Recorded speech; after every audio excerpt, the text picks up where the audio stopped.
नमस्कार विद्यार्थी मित्रों, केम छो? मजामां छो ने? सरस, वेरी गुड। आज आपणे धोरण 6 नी अंदर विषय गणित प्रकरण नंबर 8 दशांश संख्याओं। अगाऊ आपणे दशांश संख्याओं विषे आगळना लेक्चरनी अंदर आपणे शीखी गया दशांश अने शतांश, बराबर ने? एना जे स्वाध्याय छे ए स्वाध्याय पण आपणे जोया। आजे आपणे दशांशोनी सरखामणी विषे अभ्यास करवानो छे, बराबर ने? दशांशोनी सरखामणीनो अभ्यास करीए पहेला विद्यार्थी मित्रों, जो तमे आ यूट्यूब चेनल ने हजू पण जो सब्सक्राइब न करी होय तो फटाफट चेनल ने सब्सक्राइब करी लो, जेथी तमने नवा अपलोड थता विडियो छे ए मळता रहे अने तमारो अभ्यास छे ए सतत चालू रही शके। हवे आपणे आपणा जे मूळ मुद्दो छे एना तरफ जईए के आपणे दशांश अने शतांश विषे अभ्यास करी गया छे। आजे आपणे जे अभ्यास करवानो छे ए दशांशोनी सरखामणी। विद्यार्थी मित्रों, अगाऊ आपणे पूर्णांक संख्याओं के अपूर्णांक संख्याओं छे एनी जे सरखामणी छे ए केवी रीते करवी ए आपणे जोई गया।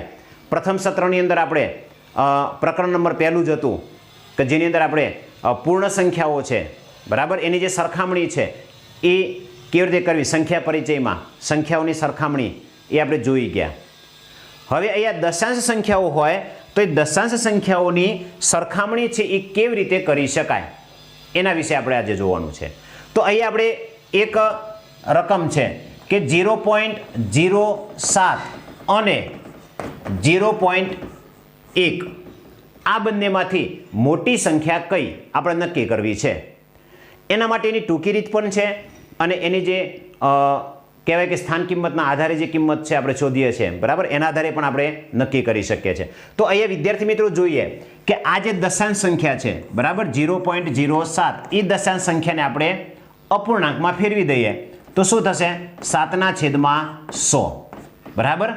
એ જ રીતે 0.1 છે એને આપણે સરખામણી કરીએ તો એને પણ આપણે દશાંશ છે એને દશાંશ અપૂર્ણાંકમાં ફેરવી દઈએ તો 1/10 થશે। હવે આપણે આ જે અપૂર્ણાંકો છે એની સરખામણી કરવાની છે, તો અપૂર્ણાંકો છે એની સરખામણી કરવી હોય તો છેદ સહી સરખા હોવા જોઈએ। તો આ જે છે એને નીચે 100 લાવવા પડે, નીચે 100 લાવવા માટે આપણે 10 વડે ગુણાકાર કરીએ એટલે આપણને જે જવાબ મળે છે એ 10/100 મળે છે। હવે તમે આને અને આ બંનેની સરખામણી કરીએ તો આપણને ખ્યાલ છે કે છેદ સહી સરખા થઈ ગયા તો અંશની સરખામણી કરો અને અંશમાં જે સંખ્યા મોટી હોય એ મોટી કહેવાશે। તો અહીંયા 10/100 ઇઝ ગ્રેટર ધેન 7/100, એટલે કે આપણે કહી શકીએ કે 0.1 એ 0.07 કરતાં મોટા છે। તો આ રીતે આપણે એને દશાંશમાં રૂપાંતરિત કરી, બરાબર, અને પછી પણ આપણે એની સરખામણી છે એ કરી શકાય છે। બીજી રીત છે એ પણ તમને શીખવાડી દઈએ કે બીજી રીતની અંદર આપણે ક્રમશઃ એક એક અંક છે સરખાવતા જવાનું છે। દશાંશ પછીના જે સંખ્યાઓ છે એ જે દશાંશ, શતાંશ અને સહસ્ત્રાંશ આપી હોય, દશાંશ પહેલાની જે સંખ્યાઓ છે એકમ, દશક અને 100 એ સ્થાનના આધારે આપણે સરખામણી કરવાની છે અને એ સરખામણી કરતાં કરતાં જે અંક મોટો હશે એ સંખ્યા મોટી મળશે। તો આપણે એ હમણાં આગળના જે ઉદાહરણ છે એ ઉદાહરણમાં જોઈશું કે કેવી રીતે સરખામણી કરવામાં આવે છે।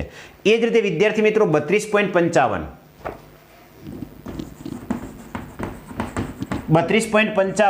અને બીજી રકમ છે 32.5, આ બંનેમાંથી મોટી સંખ્યા કઈ છે એ આપણે નક્કી કરવું છે।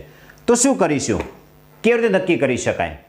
તો અહીંયા તમે જોઈ શકો છો કે 32.55 છે, તો 32.55 ને મારે એને લખવી હોય સરળ સ્વરૂપમાં તો આ રીતે લખી શકું, 32 વત્તા 5 છે દશાંશમાં છે એટલે 5/10 આવે, વત્તા આ 5 છે એ સહસ્ત્રાંશમાં છે કારણ કે દશાંશ પછી શતાંશમાં છે એટલે 5/100। એ જ રીતે 32.5 હું એને આ રીતે લખી શકું, 32 વત્તા દશાંશ પછી એક 5 જ છે એટલે 5/10 આવશે। આપણે શીખી ગયા છીએ કે એને દશાંશમાં કેવી રીતે લખી શકાય, આ જે છે એનું સરળ સ્વરૂપ છે। હવે આપણે સરખામણી કરવાની છે કે તમે જોઈ શકો છો કે 32 છે, આમાં પણ 32 છે એટલે ત્યાં સુધી સરખી સંખ્યા છે। પછી દશાંશમાં 5 છે, અહીંયા પણ 5 છે, પણ અહીંયા તમે જોઈ શકો છો શતાંશમાં 100 છે, અહીંયા શતાંશમાં કાંઈ નથી, એનો મતલબ 0/100 છે. તો અહીંયા 5 અને 0 બંનેમાંથી મોટી સંખ્યા કઈ છે એ આપણે નક્કી કરવાનું છે. તો તમે જોઈ શકશો કે 5 અને 0માંથી મોટી સંખ્યા 5 છે. હવે આ સંખ્યા 5 મોટી છે, તો આ જે સંખ્યા બને છે એ સંખ્યા કેવી હશે? આના કરતાં મોટી હશે. એટલે કે 32.55 ઇઝ ગ્રેટર ધેન 32.5. બરાબર ને? હવે અહીંયા આપણે સહસ્ત્રાંશમાં કાંઈ નથી, એનો મતલબ 0 છે. બરાબર ને? હવે આપણે આ જ દાખલો છે, આ એક રીત છે. બીજી સીધી રીતે આપણે તમને શીખવાડું કે અહીં આ જે સંખ્યા છે એ દશકમાં છે, આ એકમમાં છે, આ દશાંશમાં છે અને આ શતાંશમાં છે. ચલો પહેલાં આપણે દશક સરખાવો. ચલો દશક સરખાવીએ અને એમાં જે સંખ્યા મોટી હોય એ સંખ્યા મોટી થાય. આ 3 સરખા છે એટલે હજુ આપણે નક્કી કરી શકતા નથી. પછી શું કરવાનું? એના પછીની સંખ્યા એકમ સરખાવો, તો આનો એકમ સરખાવો. બંને કેવા થાય છે? સરખા થાય છે. હજુ પણ આપણે કઈ સંખ્યા મોટી છે કહી શકતા નથી. ત્રીજું જોઈએ, 5 દશાંશમાં છે, આમાં પણ 5 દશાંશમાં છે. તો હજુ પણ આપણે નક્કી નથી કરી શકતા કે કઈ સંખ્યા મોટી છે. હવે આગળ જઈએ તો આ શતાંશમાં 5 છે, શતાંશમાં કાંઈ નથી, એનો મતલબ 0 છે. શતાંશમાં કાંઈ નથી, એનો મતલબ શું છે? 0. તો આ 5 અને 0માંથી મોટી કઈ? તો 5 જ થશે. તો આ જે સંખ્યા છે એ મોટી કહેવાશે. એટલે આ રીતે પણ આપણે સરખામણી કરીને પણ કઈ સંખ્યા મોટી છે અને કઈ સંખ્યા નાની છે એ આપણે જવાબ છે એ મેળવી શકીએ છીએ. આપણે એ ઉદાહરણ દ્વારા સમજીએ. હવે કે ઉદાહરણ આપણને આપ્યું છે, હવે આપણે આ જ વસ્તુ છે એ ઉદાહરણ દ્વારા આપણે સમજવાનો પ્રયત્ન કરીએ. તો ઉદાહરણમાં આપણને આપ્યું છે ઉદાહરણ 11, જેની અંદર કીધું છે કે 1 કે 0.99 આ બંનેમાંથી મોટી સંખ્યા કઈ એ નક્કી કરવાની છે. તો વિદ્યાર્થી મિત્રો અહીં સીધી વસ્તુ છે કે આ 1 છે એનો મતલબ કે 1.0, બરાબર ને? 0.99 બીજી સંખ્યા છે કઈ છે? 0.99. આપણે સીધી રીતે જોઈ લઈએ કે કઈ સંખ્યા મોટી. તો દશાંશ પહેલા એકમ છે, એ એકમને આપણે સરખાવો. ચલો આ 1 છે, અહીંયા એકમમાં 0 છે, બરાબર ને? દશાંશ પહેલાની સંખ્યા કઈ છે? અહીંયા 1. એ દશાંશ પહેલાની સંખ્યા કઈ છે? એકમમાં 0. તો પહેલા આપણે આ બે સંખ્યાઓને સરખાવવાની, બરાબર? એ બંને સંખ્યા સરખાવો એટલે તમે જોઈ શકો છો કે કઈ સંખ્યા મોટી બેમાંથી? તો આ 1 છે એ મોટી છે. પછી આપણે આગળ બીજી સંખ્યા સરખાવવાની રહેતી નથી. આ 1 મોટી છે માટે આપણે લખી શકીએ કે 1 ઇઝ ગ્રેટર ધેન 0.99. તો આ રીતે આપણે સીધું પણ સરખામણી કરી શકાય છે, બરાબર? અને સરળ સ્વરૂપમાં ફેરવ્યા પછી પણ તમે સરખામણી કરવી હોય તો પણ આ જ રીત થશે. જે પહેલામાં લખેલું છે તો એ જ રીતે થશે. અહીંયા પહેલું ઉદાહરણ છે. બીજું ઉદાહરણ જોઈએ, બી 1.09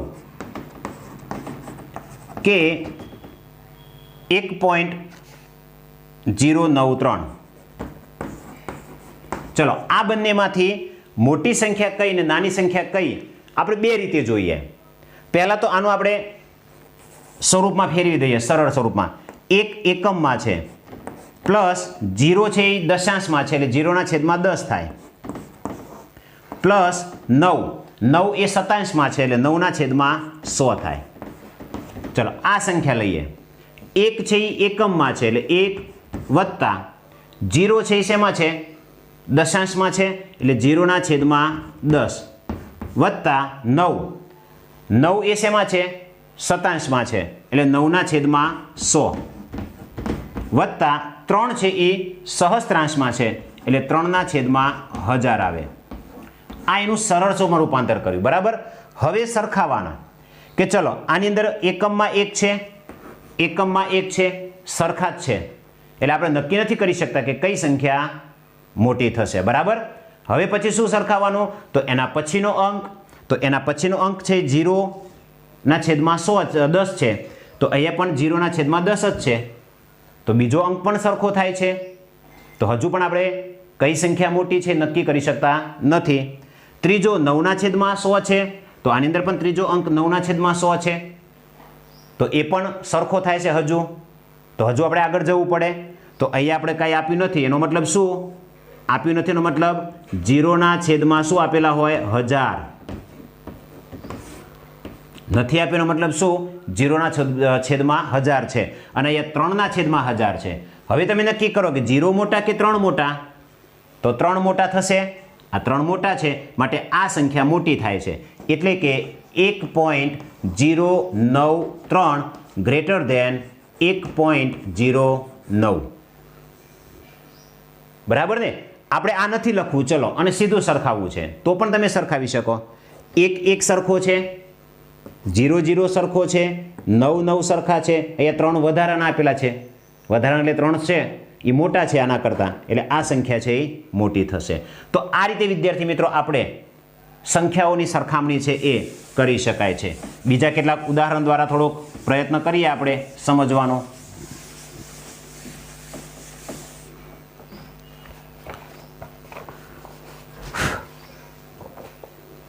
ચલો સ્વાધ્યાય જોઈ લઈએ આપણે. સ્વાધ્યાય 8.3. ચલો એમાં સરખામણી કરવાની છે. એમાં પહેલો દાખલો છે 0.3 કે 0.4 મોટા. ચલો વિચારો. તમે જોઈ શકો છો કે 0 બંને પહેલી સંખ્યા એકમમાં છે, સરખા છે, એટલે આપણે નક્કી કરી શકતા નથી કે કઈ સંખ્યા મોટી થશે. પણ બીજી સંખ્યા છે દશાંશમાં, અહીંયા 3 છે, અહીં 4 છે. ચલો કઈ સંખ્યા મોટી? તો 4 મોટી થશે. તો જવાબમાં તમે લખી શકો 0.4 ગ્રેટર દેન 0.3. ચલો બી બરાબર 0.07 કે 0.02. ચલો શું કરવાનું? દશાંશ પહેલાની સંખ્યા એટલે કે એકમ દશક છે એ સરખાવો. ચલો 0 બંને સરખા છે. બીજી દશાંશ પછીની સંખ્યા સરખાવો. તો દશાંશ પછી 0 છે, આમાં 0 છે. એના પછીની સંખ્યા કઈ છે? 7, અહીંયા 2 છે. ચલો એ બેમાંથી મોટી કઈ? તો ભાઈ 7 મોટી છે. 7 મોટી છે, માટે 0.07 ગ્રેટર દેન 0.02. ક્લિયર? હવે આ બધા દાખલાઓ છે તમે આ રીતે ગણી શકો કે કઈ સંખ્યા મોટી છે ને કઈ સંખ્યા નાની છે. એ એક ક્રમશઃ સરખાવતા જવાનું છે. આપણે સી જોઈએ. 3 કે 0.8. આમાં પણ તમે સીધું કહી શકો 3 એટલે કે 3.0 અને 0.8. શું કરવાનું? દશાંશ પહેલાની સંખ્યા સરખાવવાની છે. દશાંશ પહેલા 3 છે, આ 0 છે, અહીંયા 3 છે. કયા મોટા થાય? 3.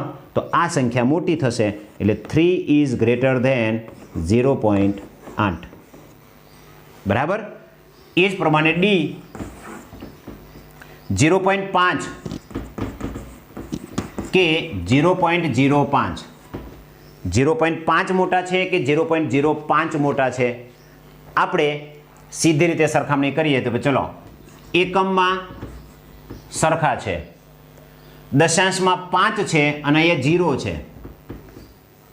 તો કયા મોટા થશે? 5 મોટા થશે ને? હા, તો આપણે શું લખીશું? આ મોટા થઈ ગયા એટલે 0.5 ઇઝ ગ્રેટર દેન 0.05. સીધી વસ્તુ છે વિદ્યાર્થી મિત્રો કે એક અંક સરખાવતા જવાનું અને જે અંક મોટો થાય એ સંખ્યા મોટી કહેવાશે. આટલું યાદ રાખી લેવાનું છે. બરાબર ને? તો આ રીતે બાકીના દાખલા પણ તમે જાતે ગણી શકો છો. એમાંથી હજુ એકાદ દાખલો લઈ લઈએ આપણે કે આઈ જોઈએ. આઈ 3.3 કે 3.300. ચલો આ બંનેમાંથી કઈ સંખ્યા મોટી થશે? 3.3 કે 3.300. ચલો પહેલી સંખ્યા કેવી છે? સરખી છે. ઓકે. દશાંશ પછી છે એ સંખ્યા દશાંશમાં 3 સરખા છે. બરાબર? હવે અહીંયા 0 પણ નથી, અહીંયા 0 છે, અહીંયા પણ 0 છે. શું થશે? બરાબર, તો આપણે જોઈએ કે આ 3 વત્તા 3ના છેદમાં 10 થશે, 0ના છેદમાં 100 થશે અને અહીં 0ના છેદમાં 1000 થશે. બરાબર ને, અહીં નથી એટલે 0 મૂકવા પડે. પહેલામાં 0 આપેલા છે તો એમાં પણ 3 વત્તા 3ના છેદમાં 10 થશે. આ 0 છે એના છેદમાં 100 આવશે અને ત્રીજો 0 છે એની છેદમાં 1000 આવશે. હવે તમે જોઈ શકો છો કે બંને કેવા થાય છે? સરખા થાય છે ને. એટલે 3.3 હોય કે 3.300 હોય, બંને કેવા થશે? સરખા થશે. બરાબર ને, એટલે આપણે જવાબ લખી શકીએ કે 3.3 ઇઝ ઇક્વલ ટુ 3.300. બંને કેવા થાય? સરખા થશે. બરાબર, તો આ પણ આપણને ખબર હોવી જોઈએ. કોઈ નાનો નથી કે કોઈ મોટો નથી. બરાબર, તો આ રીતે તમે બીજા દાખલાઓ છે તમે જાતે ચેક કરી શકો છો અને જાતે સ્વાધ્યાય 8.3 છે એના દાખલા તમારે બનાવવાના છે. બીજો પ્રશ્ન એવો છે કે આ પ્રકારના વધુ 5 ઉદાહરણો બનાવો અને તેમાંથી મોટી સંખ્યા શોધો. તો તમારી જાતે આવા બીજા જે 5 ઉદાહરણો છે એ તમારે લખવાના અને તમારે જાતે નક્કી કરજો કે કઈ સંખ્યા મોટી થશે અને કઈ સંખ્યા નાની થશે. બરાબર ને, તો તમને ખ્યાલ આવી ગયો કે ભાઈ કઈ સંખ્યા નાની અને કઈ સંખ્યા મોટી કેવી રીતે નક્કી કરવી. બરાબર, થેન્ક યુ.